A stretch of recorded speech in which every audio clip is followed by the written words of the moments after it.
અને પાંચમા સોરઠામાં બંધઉ ગુરુપદ કંજ કૃપા સિંધુ નરરૂપ મહામોહ તમ પૂજ જાસુ વચન રવિ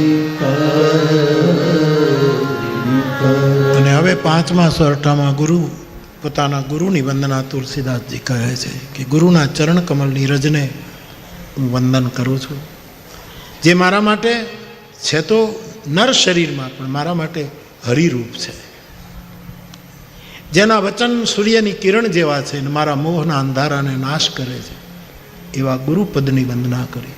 અને મારી દ્રષ્ટિએ ગુરુ એ ગણેશ પણ છે. ગુરુ જેવો વિવેક કોનામ હોય, અને જેના જીવનમાં વિવેકનો સમુદ્ર ઉછળતો હોય એને આપણે ત્યાં ગુરુ કહ્યા છે. તો ગુરુ એ ગણેશ પણ છે. ગુરુ જેવી માં કોણ છે? એ ગૌરી પણ છે. ગુરુ એ ગૌરી શિખર પર બેસનાર મહાદેવ પણ છે. ગુરુ બ્રહ્મા પણ છે, વિષ્ણુ પણ છે, શિવ પણ છે. આપણી નિષ્ઠા તો એને સાક્ષાત પરબ્રહ્મ સુધી આપણને લઈ જાય.